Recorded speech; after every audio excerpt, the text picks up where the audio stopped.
Hello tout le monde! Comme souvent dans les équipements électriques ou électroniques, on a besoin de mesurer le courant à l'entrée ou à la sortie d'un montage ou même d'une machine électrique. Il y a différentes façons de mesurer ce courant.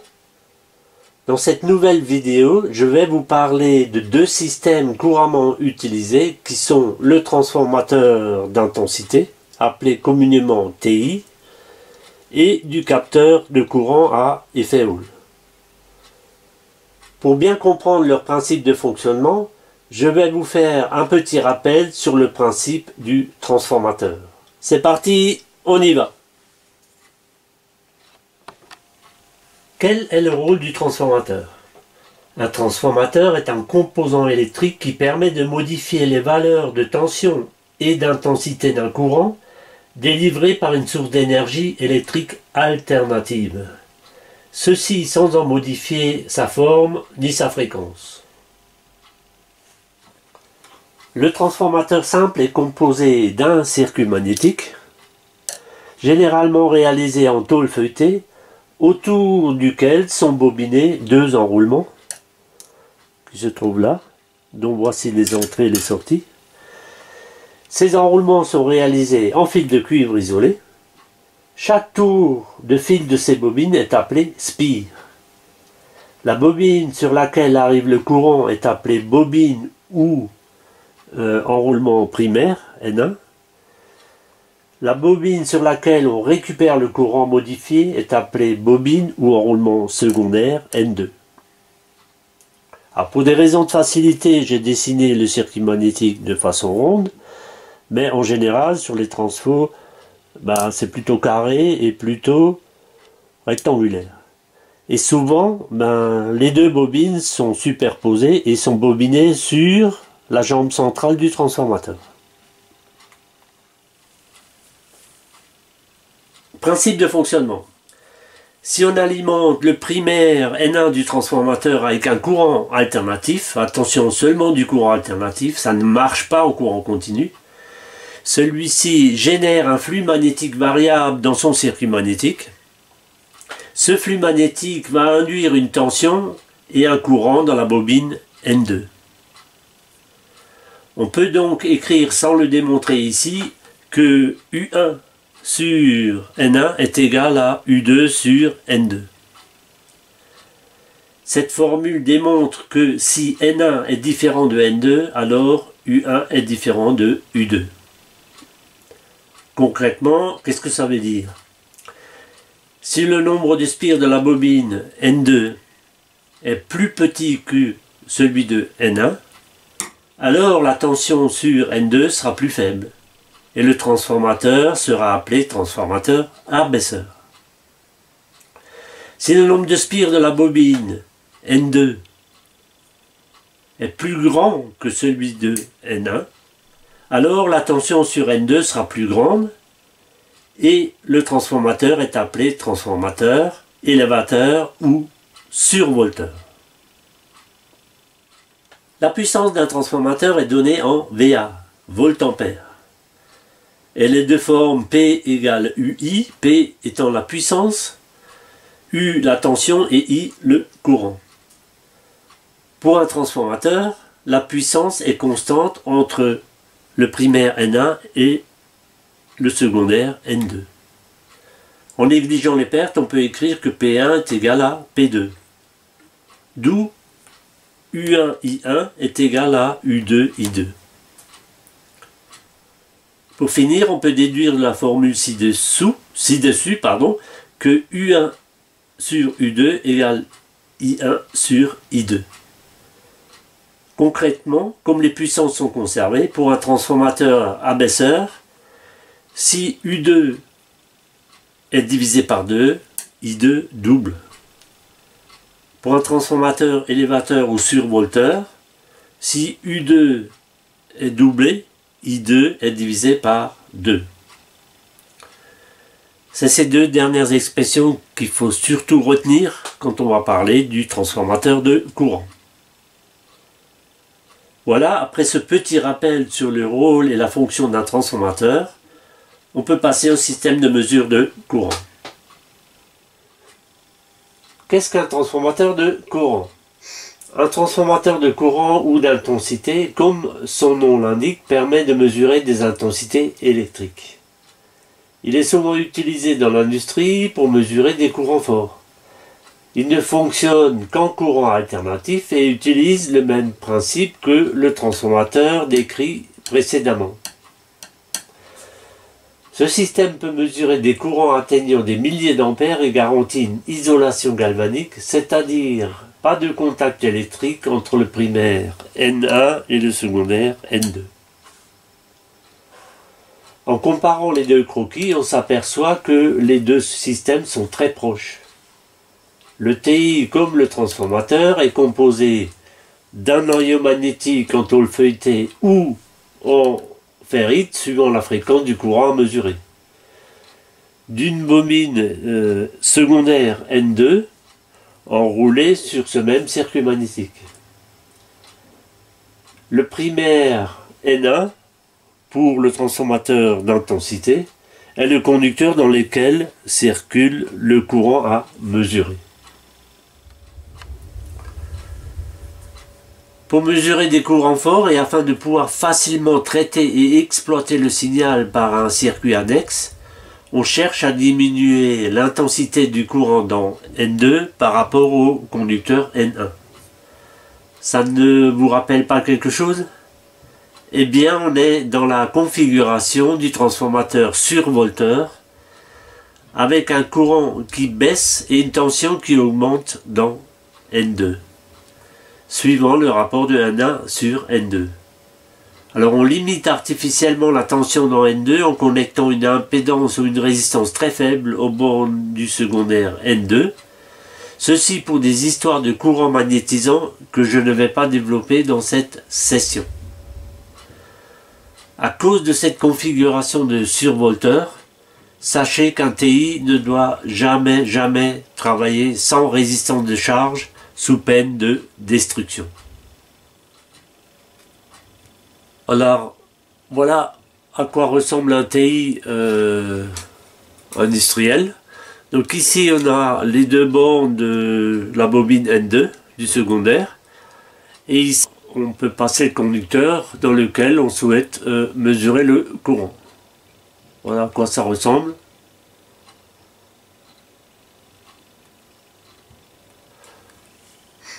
Alors, pour vous montrer un peu plus précisément, j'ai pris un vieux TI dont j'ai coupé la boîte en deux pour vous montrer la bobine secondaire ici, qu'on voit ici, avec son trou de passage pour le conducteur dans lequel on veut mesurer le courant. Voilà à quoi ressemble l'intérieur d'un TI. Alors celui-ci il a beaucoup de spire parce que son rapport de transformation est très élevé. Si je prends comme exemple ce TI, on lit sur la plaque signalétique les informations suivantes. En première ligne, c'est 100 sur 0,5, soit pour 100 ampères dans le conducteur primaire, j'obtiens 0,5 ampères dans le secondaire N2. Donc, N1 sur N2, ça vaut 100 sur 0,5, ça vaut 200. Il y a donc 200 fois moins de courant dans le secondaire que dans le primaire. 50 Hz correspond à la fréquence nominale de travail de ce TI. kV, c'est la tension d'isolation au maximum à laquelle on peut soumettre ce composant. VA indique la puissance apparente pouvant être fournie par la bobine N2 sans affecter la précision de la mesure. La bobine secondaire N2 étant considérée comme un générateur de courant, en y branchant une résistance adéquate, on obtient une tension proportionnelle au courant primaire. Le produit de cette tension fois le courant secondaire ne doit pas dépasser 5 VA pour 100 ampères. Rappelez-vous la plaque signalétique du TI. Donc je dois définir la résistance secondaire. Donc pour 100 ampères, j'obtiens 0,5 ampères et je veux au maximum 5 VA. Donc j'applique la formule de la puissance, P égale UI, où U maximum pour 5 VA est égal à P sur I. Donc si j'applique 5 sur 0,5, j'obtiens une tension de 10 volts aux bornes de cette résistance. Donc là, il faut que je calcule quelle résistance correspond à cette tension et à ce courant. Donc si j'applique la formule de la loi d'Ohm, R égale U sur I, donc 10 volts sur 0,5, ça fait une résistance de 20 ohms.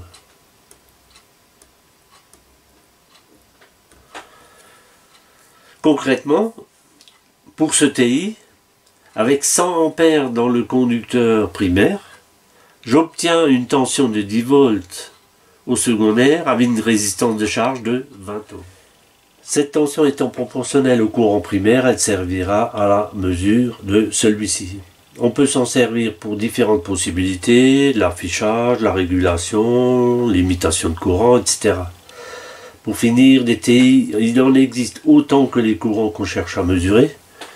Il y a les petits TI qui sont faits pour des petits courants haute fréquence dont le noyau magnétique est en ferrite. Voilà.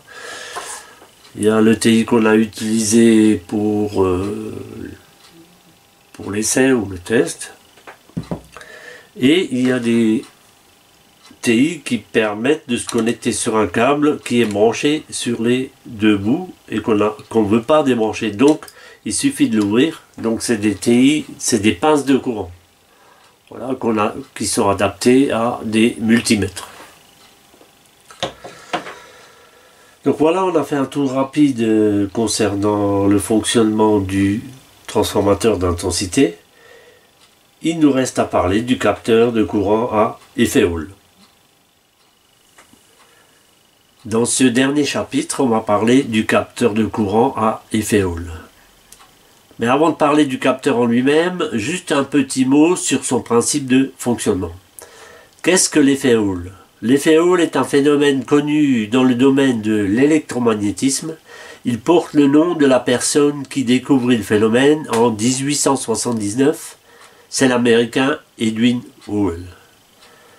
Alors avec ce petit croquis, je vais essayer de vous expliquer le principe de fonctionnement.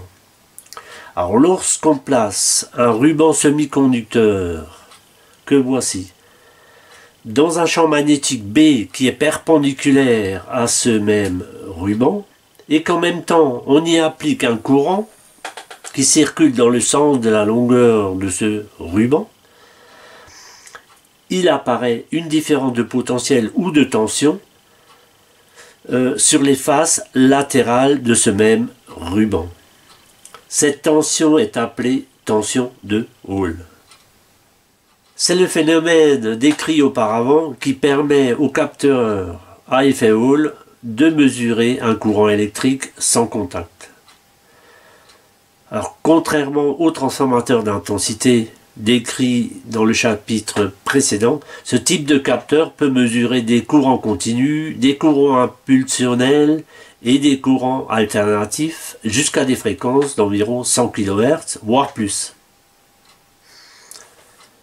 Il est composé principalement, comme le TI décrit dans le chapitre précédent, d'un bobinage secondaire enroulé sur un circuit magnétique. Le bobinage primaire étant le conducteur dans lequel on souhaite mesurer le courant. Alors ce courant produit un champ magnétique qui induit un flux d'induction B. Et comme on le remarque sur le croquis, ce circuit magnétique est coupé à cet endroit. Et on y a placé le système décrit précédemment. Alors le flux magnétique B traverse cet entrefer via le ruban en semi-conducteur et génère la tension de Hall qui est donc proportionnelle au courant IP. On a rajouté dans le boîtier du capteur un dispositif électronique d'adaptation et de contre-réaction qui impose au transformateur de fonctionner à flux magnétique nul, et c'est le courant d'annulation IS qui est converti en tension par le système électronique et la résistance RM. Le rapport de transformation dépend du rapport entre les spires primaires et secondaires, comme un peu pour le TI. Alors vous l'aurez compris, la mise en œuvre de ce système de capteurs est un peu plus complexe que pour le TI. Alors, contrairement au TI, le capteur à effet Hall a besoin d'une alimentation électrique pour fonctionner. Pour ce type de capteur qui est appelé capteur à boucle fermée, il faut une alimentation symétrique plus 15, 0, moins 15 volts. Comme j'ai récupéré ces capteurs de courant sur d'anciennes cartes industrielles HS, j'ai dû retrouver la notice technique du fabricant. Donc je l'ai retrouvé, j'y ai trouvé un guide de calcul ainsi que les caractéristiques de ce capteur. Ces informations m'ont permis de réaliser un calcul, un fichier Excel pour le calcul de la résistance RM. Sans entrer trop dans les détails du calcul qui sont facilement reproductibles avec les différents documents techniques que je vais vous mettre à la fin de la vidéo. Alors j'ai fait deux colonnes, une colonne avec un courant de 70 ampères et une colonne avec un courant de 10 ampères. Je n'ai pas cherché à couvrir toute la plage de courant 0 à 100 ampères, mais j'ai privilégié la lisibilité. C'est-à-dire que je vais me débrouiller pour que 1 volt sur RM corresponde à 10 ampères. Le courant maximum sera limité pour ce cas à 70 ampères sous peine de saturation du signal. Alors on va faire une petite démo, mais de toute façon j'atteindrai jamais les 70 ampères, donc il n'y a pas de problème. Pour la démo, j'ai réalisé cette carte électronique avec le schéma 6 contre. Donc on retrouve à l'entrée le transformateur réseau, le pont redresseur, les deux capas de filtrage, les régulateurs plus 15, moins 15, les deux capas de filtrage de sortie, les LED d'alimentation, le capteur à effet Hall et ici la série de résistances qui va faire la résistance de mesure RM. Donc, comme le calcul nous l'indique, la résistance RM doit faire 200 ohms. Et dans ce cas, j'aurai 1 volt au bord de cette résistance pour un courant de 10 ampères dans le conducteur IP. Donc, c'est ce que nous allons essayer de démontrer avec un essai qui va suivre.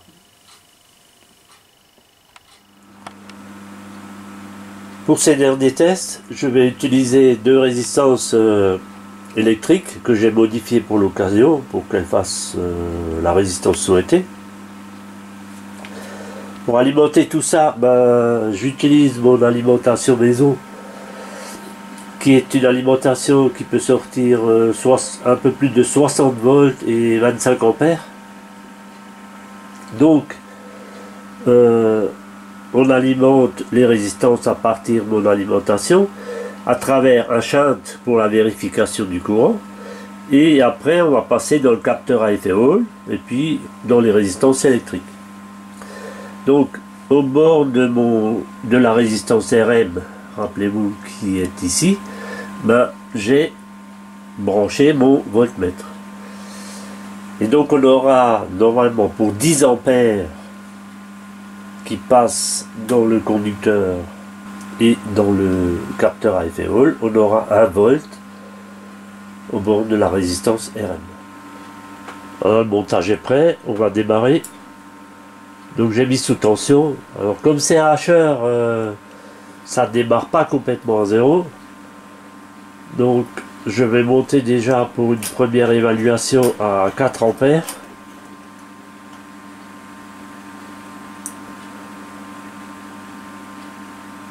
Voilà, donc c'est pas mauvais. Donc pour 4 ampères, j'ai 0,4 volts.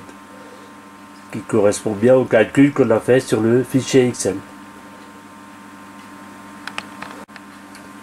Alors si je continue à monter, on va monter à 12 ampères.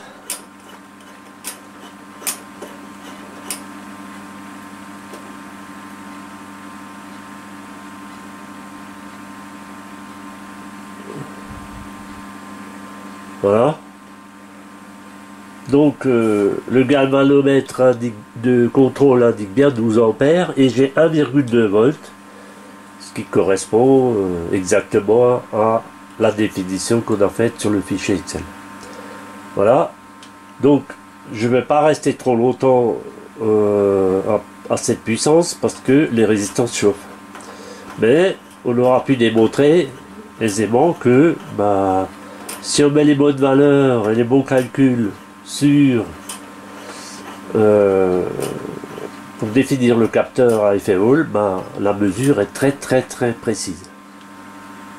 Alors c'est beaucoup plus précis que le taille de mesure qu'on a testé auparavant.